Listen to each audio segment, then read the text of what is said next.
하나를 가져옵니다. 그 인류의 역사들을 보게 되면 지대한 그 공헌을 끼쳤던 분들이 많이 있습니다. 만약에 저분이 없었다면 아마 지금 학생들이 가장 추앙하는 분은 스티브 잡스일 겁니다. 그죠?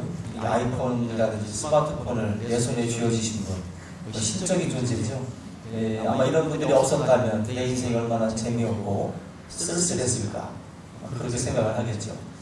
우리 인생에 정말 많은 공헌을 끼쳤던 그런 분들이 있는데, 이런 분들이 만약에 역사 속에 없었다면 어땠을까라는 생각을 해보면 굉장히 좀 소름이 끼칠 정도로 뭐 영웅 이수신도 그렇고 우리의 시대에, 아니면 또 앞선 시대에 그 한 사람, 그 한 사람의 존재가 지금의 우리를 이제 있게 한 것인데, 그 한 사람이 만약에 없었다라면 역사 속에 어떻게 역사의 이 수레바퀴가 굴러갔을지 또 한번 생각을 해보게 됩니다.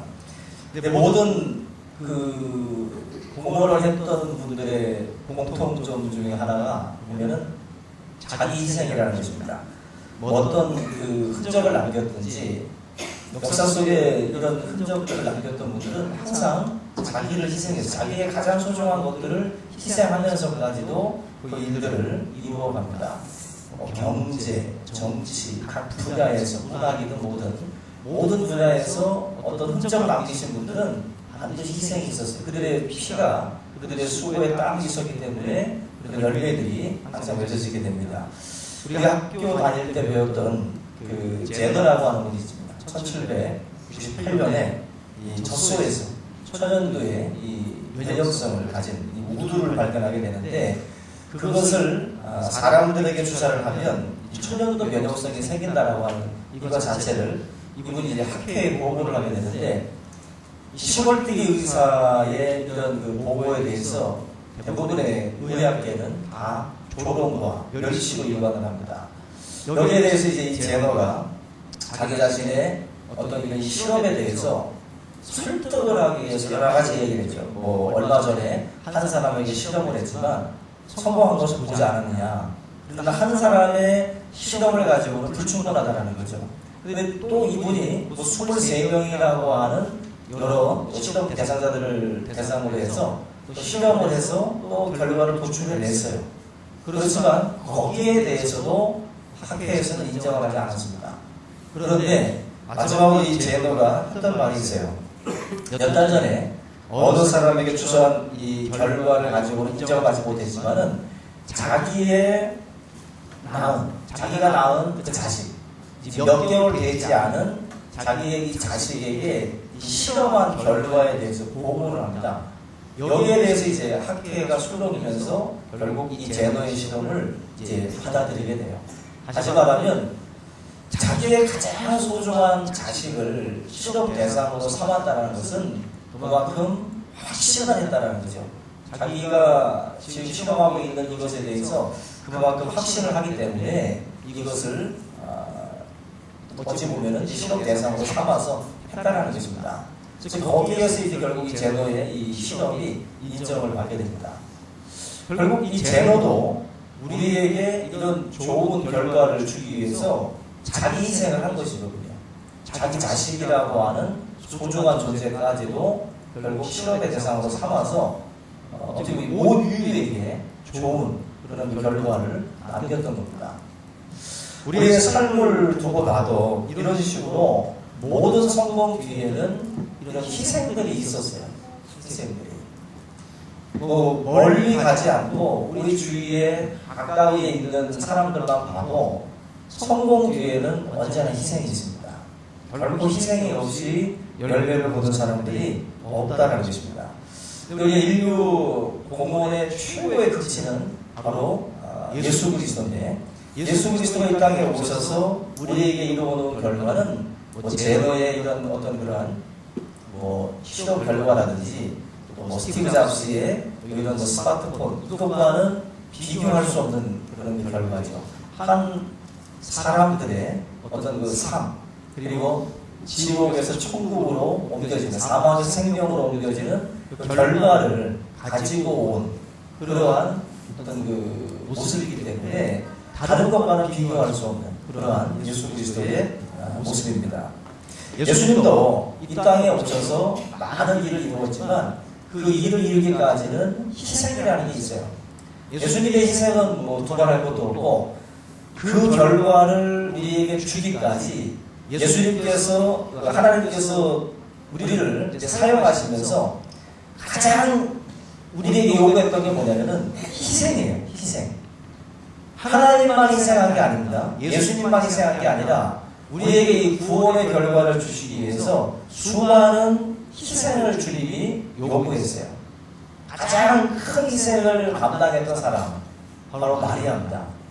그래서 지금 주보에 지금 이 마리아 숭배에 대한 이야기가 지금 계속 연재가 되고 있는데 지금 주보에 나가고 있는 이 내용들은 설교실에는 다루기가 좀 어려운 내용들입니다. 그래서 이 연재되고 있는 이 내용들을 잘 좀 읽으시기 바랍니다. 그래서 무조건 뭐 마리아 숭배가 나쁘다라고 그냥 하기보다 여러분들 좀 더 논리적으로 이 부분에 대해서 이 글을 읽고 좀 탄탄하게 여러분들의 신앙을 같이 겸비해서 여러분들이 좀 준비할 수 있기를 부탁을 드립니다. 여기 보면은 우리 주보에는 지금 마리아의 중보자, 마리아의 어떤 이런 우상 숭배의 개념에 대해서 비판하는 글이지만 우리가 마리아 자체는 문제가 아니죠.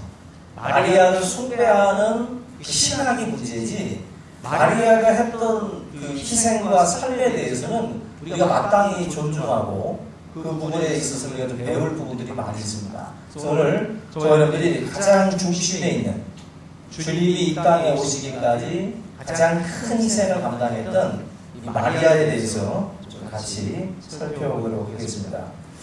마리아의 희생은 굉장히 값지죠. 값진 희생인데 이 희생을 너무 이렇게 올리다 보니까 마리아의 숭배까지 올라가게 되는데 그 자리까지는 가지 않아야 되고요. 이 마리아가 우리에게 주는 자기 희생의 이 모습을 통해서 저와 여러분들의 이 신앙의 모습도 이와 같아질 수 있기를 주님의 이름으로 부탁을 드립니다.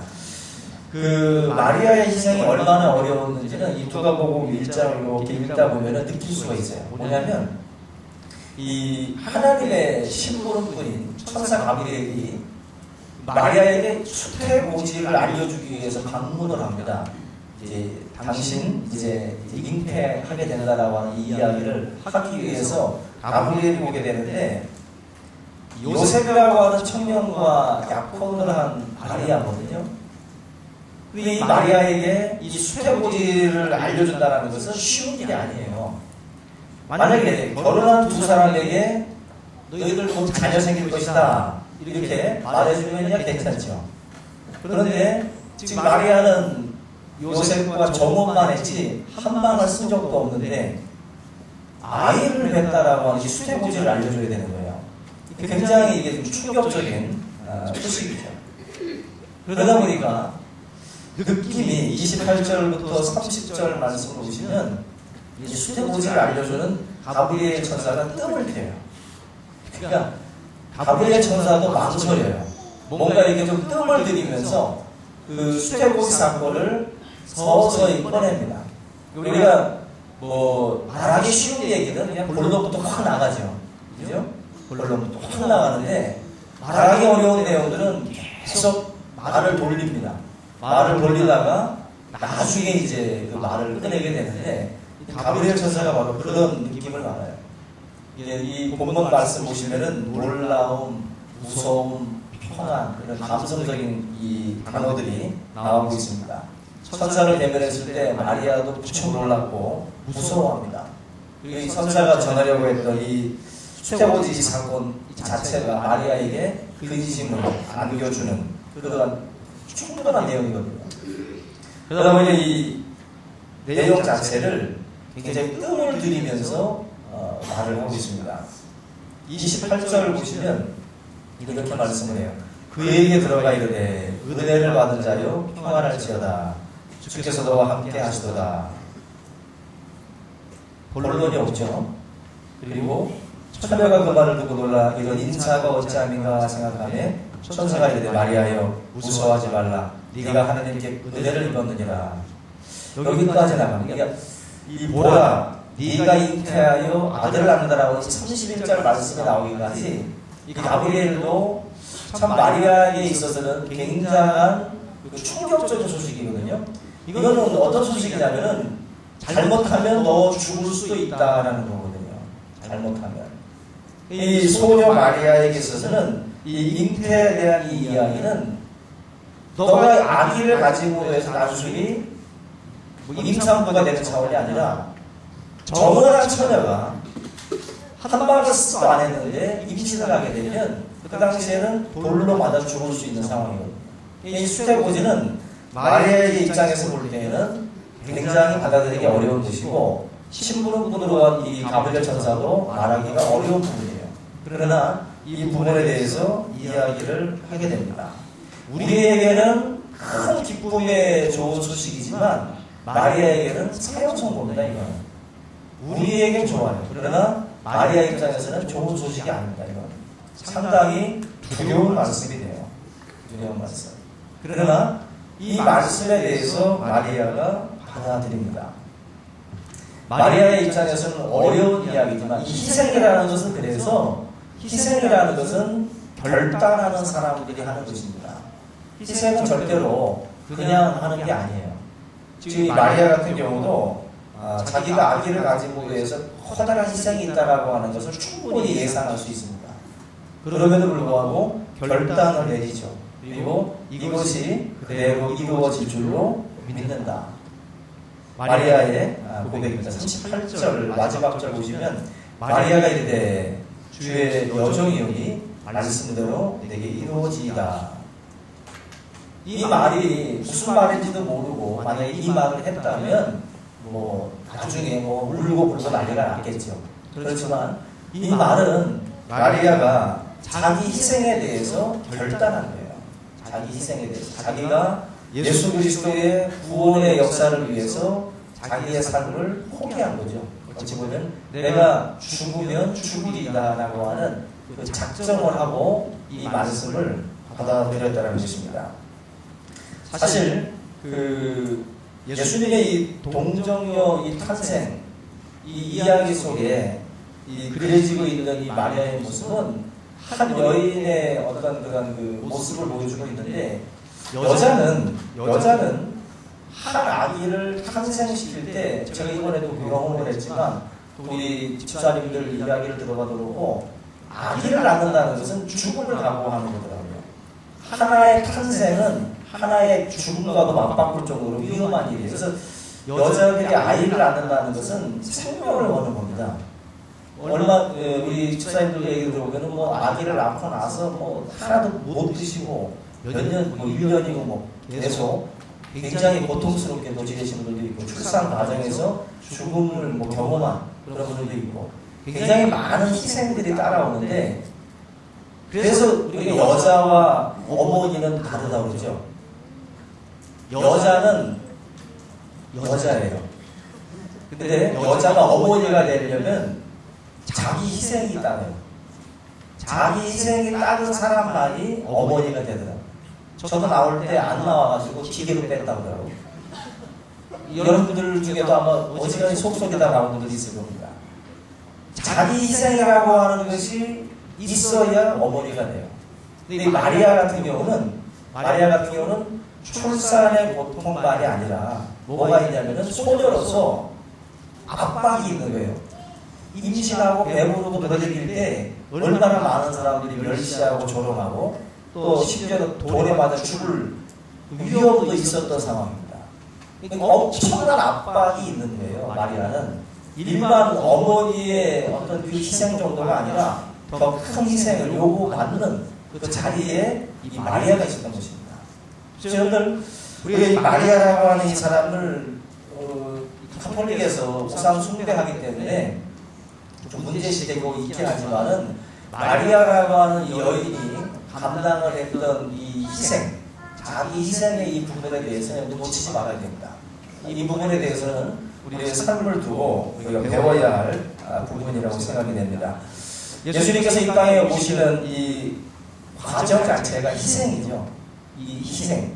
하나님께서 보좌를 버리고 이 땅에 오시는 것 자체가 희생인데 십자가를 지시는 것도 희생이고 또 그 과정에 수많은 사람들이 자기 희생을 통해서 구원의 역사들을 함께 써내려갑니다. 믿음으로 산다는 게 뭐예요? 믿음으로 산다는 것은 바로 희생을 배우는 겁니다. 우리가 믿음으로 산다고 하면서 만약에 희생을 배우지 않는다면 우리는 믿음 생활하고 있는 게 아니에요. 예수님이 누구든지 나를 따라오려거든 뭐 하라 그러세요? 자기 십자가를 지시고 그죠? 나를 따라라고 했어요. 반드시 예수님을 따라오려면 자기 십자가를 지시라는 거예요. 자기 십자가. 주님도 십자가를 지셨기 때문에 우리 모두도 너도 나 따라오려면 십자가 지고 따라오라는 뜻입니다. 이게 무슨 말씀이에요? 자기 희생, 죽음을 생각하고 따라오라는 거죠. 십자가는요, 계속 지고 가는 게 아닙니다. 십자가는 죽어야 할 자리에 꽂아야 될 게 십자가예요.